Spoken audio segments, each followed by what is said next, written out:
आपके साथ मैं हूं ज्योत्सना। नमस्कार, आपके साथ मैं हूं सुरभि शर्मा। सुबह के 9 बजे हैं और हम आपके लिए लेकर आए हैं सुबह 9 बजे की 9 बड़ी खबर। आपको दिखाएंगे दिल्ली के लोगों के क्या है मास्क न पहनने के बहाने। आपको ये भी बताएंगे कि नगरोटा के मारे गए आतंकियों के पीछे क्या थी पाकिस्तान की साजिश।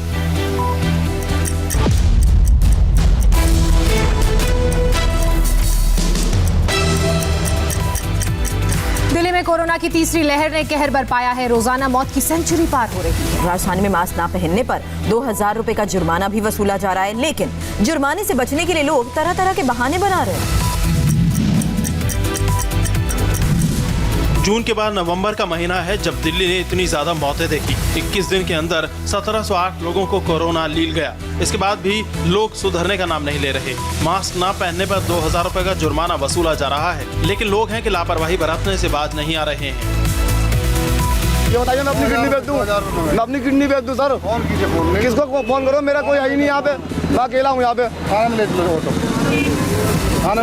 दिल्ली में 2000 के चालान से बचने के लिए लोग तरह तरह के ड्रामे करने लगे हैं। मतलब ये है कि 2000 का चालान है। हाँ, 2000 का चालान है, बस वो फ्री का भरना है। आप कोर्ट में जा सकते हैं, मेरे कोर्ट में जा सकते हैं। ये बात चालान कर दिया कि 2000 का देना ही देना है। सोशल डिस्टेंसिंग का उल्लंघन करने वालों की पुलिस कर्मियों से खूब गर्मागर्मी हुई। मास्क तो सबके पड़े हुए हैं, एक भी बंदा बिना मास्क के नहीं है। इसी बात के लिए तो गवर्नमेंट ने चालान बढ़ाया है। दिल्ली में 5 जून से अब तक मास्क न पहनने के मामले में 5 लाख से ज्यादा लोगों पर जुर्माना लग चुका है। दिल्ली के शमशान घाट पर फिर वैसी ही तस्वीर दिख रही है जिसको कोई नहीं देखना चाहेगा। कोविड बॉडी के अंतिम संस्कार के लिए कई घंटों का इंतजार करना पड़ रहा है। यहाँ पे आप देख सकते हैं हमारे पीछे जो चिताएं जल रही हैं, ये कोविड से हुई मौत जो हुई थी उसके बाद डेड बॉडी यहाँ पे लाया गया है और उसके बाद अंतिम संस्कार हो रहा है। और ऐसा इसीलिए हो रहा है क्योंकि दिल्ली में कोरोना से रोजाना मौत का रिकॉर्ड टूट रहा है।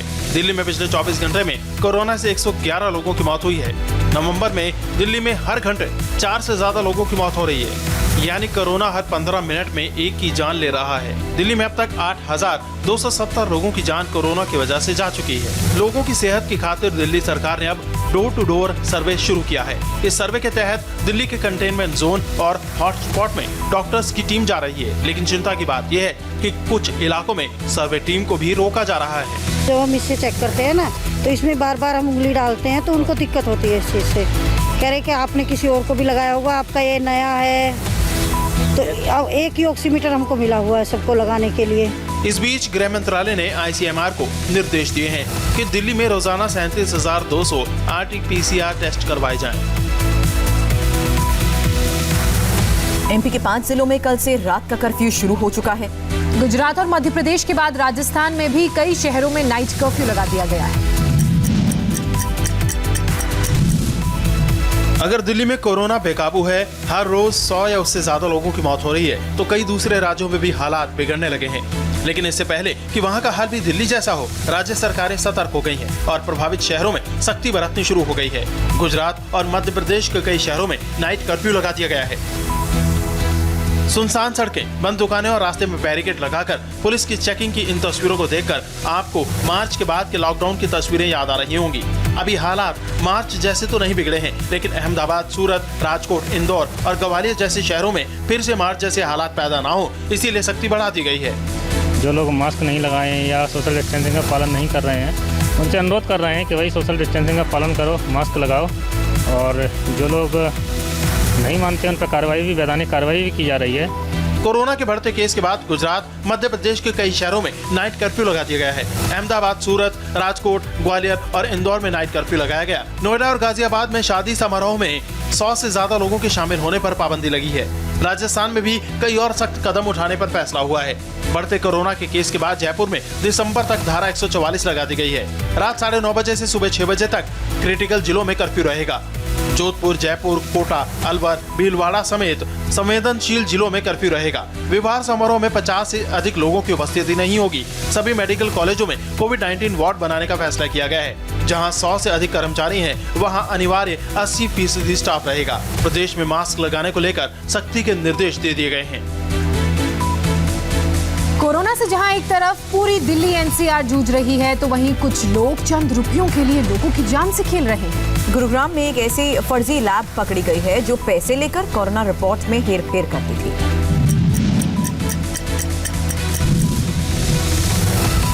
गुरुग्राम के सेक्टर 30 इलाके में मेडिकार्ड्स के नाम से एक लैब चलाई जा रही थी, जिसमें मरीज की डिमांड के हिसाब से कोरोना रिपोर्ट बनाई जाती थी।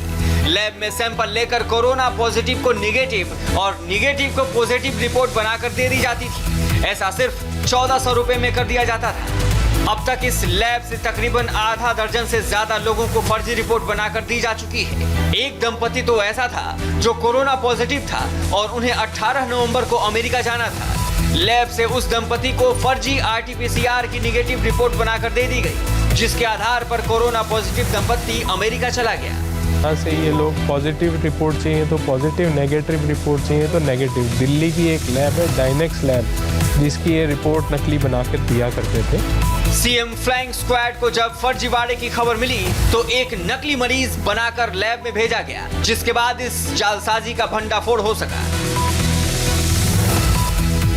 नगरोटा में मारे गए आतंकवादियों पर बड़ा खुलासा हुआ। जैश के 4 टॉप कमांडर्स ने साजिश रची थी। इतना ही नहीं, साजिश में पाकिस्तानी आर्मी और रेंजर्स का भी हाथ है। लोकल बॉडीज के चुनाव से पहले कश्मीर को दहलाने की साजिश पाकिस्तान के बहावलपुर में रची गई थी। साजिश में जैश के 4 टॉप कमांडर शामिल थे, जो 26/11 की तर्ज पर हमला करने वाले थे। मसूद अजहर, मौलाना असगर के साथ इस साजिश में रऊफ तलहा और असगर खान कश्मीरी भी शामिल था। हमले के लिए दहशतगर्दों को पाकिस्तानी आर्मी और रेंजर्स की मदद से सांबा सेक्टर से जम्मू कश्मीर में घुसपैठ कराई गई। आतंकवादियों के पास से क्यू कंपनी के मोबाइल सेट बरामद हुए। लोकल GPS और पाकिस्तान में बने वायरलेस सेट जब्त किए गए। पाकिस्तान में बनी दवाइयां भी मारे गए आतंकवादियों से बरामद की गई। आतंकवादियों से बरामद AK-47 राइफल पर JEM लिखा हुआ मिला। जिस तरह से इक्विप्ड होकर ये आतंकी आए थे, इससे एक बात बिल्कुल साफ था कि ये नए आतंकी नहीं, बल्कि इनको पूरी तरीके से पाकिस्तानी आर्मी और पाकिस्तानी रेंजर्स ने ट्रेन किया है। जैश ए मोहम्मद के ये चारों आतंकी फिदायीन दस्ते के थे। इस मामले में भारत ने नई दिल्ली में पाकिस्तान के राजनयिक को बुलाकर फटकार भी लगाई, लेकिन पाकिस्तान ने सबूतों को खारिज करते हुए इस्लामाबाद में मौजूद भारतीय राजनयिक को समन किया। भारत के आरोपों को गलत और आधारहीन बताया। UP-MP में लव जिहाद पर कानून बनाने की प्रक्रिया शुरू हो चुकी है। इसका असर बाकी राज्यों पर भी दिख रहा है। महाराष्ट्र में इस पर बीजेपी शिवसेना में खींचतान चल रही है, तो बिहार में भी लव जिहाद पर कानून बनाने की मांग की जा रही है।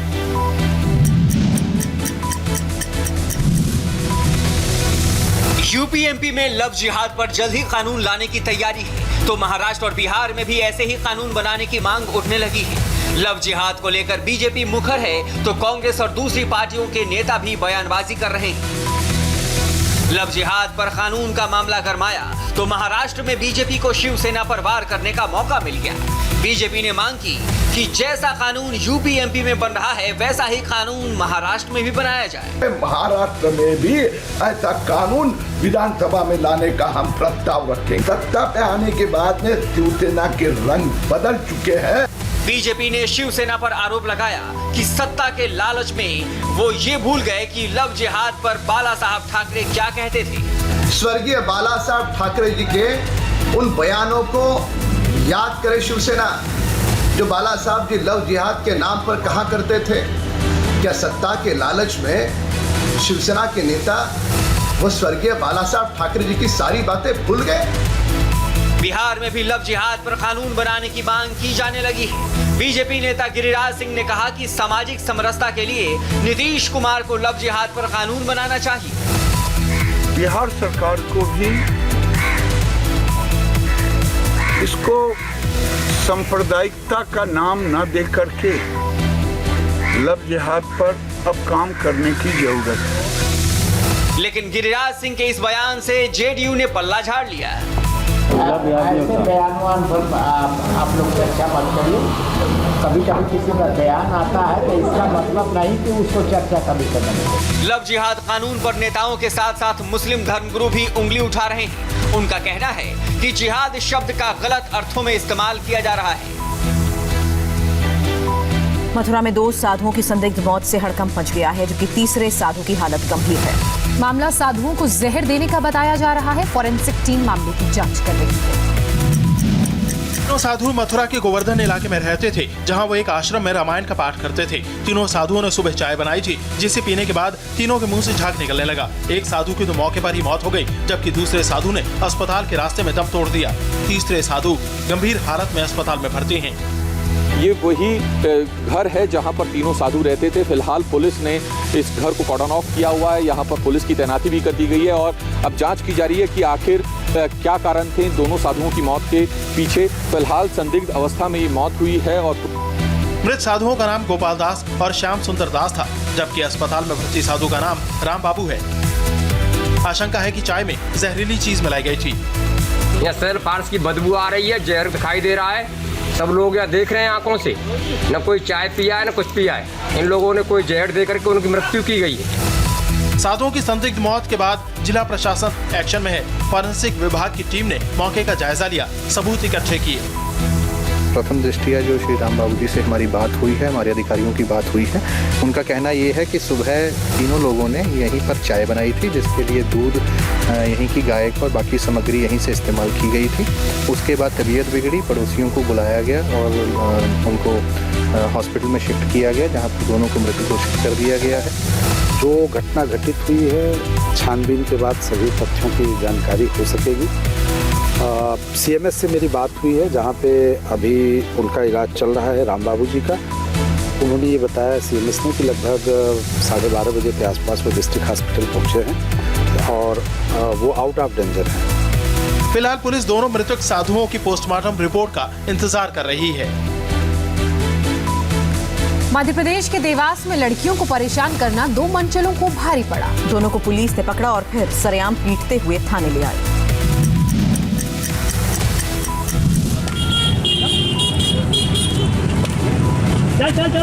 अरबाज और रमीज नाम के दो बदमाश लड़कियों पर अश्लील कमेंट करते थे, लेकिन जब पुलिस ने इन्हें रंगे हाथों पकड़ा तो सरेआम लेडी कांस्टेबल के डंडे खाने पड़े।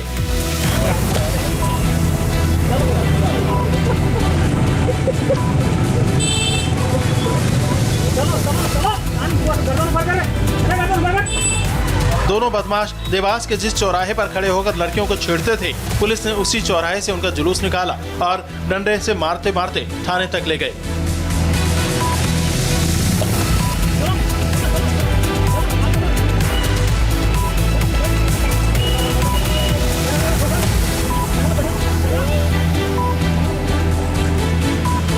डंडों के साथ साथ दोनों से उठक बैठक भी करवाई गई। आसपास के लोगों ने बदमाशों का यह हाल देखा तो पुलिस की तारीफ करने लगे।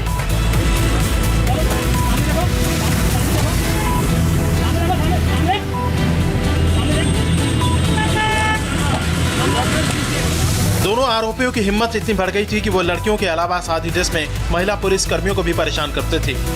कई बार हमारे साथ में भी ऐसा हुआ है कि हम लोग वहाँ से निकलते हैं तो ये लोग गंदी गंदी कमेंट करते हैं, हम अकेले रहते हैं यहाँ पे, उस टाइम पे कुछ जवाब नहीं दे पाते। इसी तरीके से इसलिए गुंडों का जुलूस निकाला गया ताकि हमारी बहनों को आगे सब हिम्मत मिले कि डरना नहीं है हमको इससे। अरबाज और रमीज पर अलग अलग थानों में कई अपराध दर्ज हैं, लेकिन लड़कियों से छेड़छाड़ करने की जो सजा उन्हें मिली उसे वो कभी भूल नहीं पाएंगे। वाराणसी में कल 8 महीने बाद गंगा आरती हुई। सोशल डिस्टेंसिंग का पालन करते हुए दशाश्वमेध घाट पर श्रद्धालु नजर आए।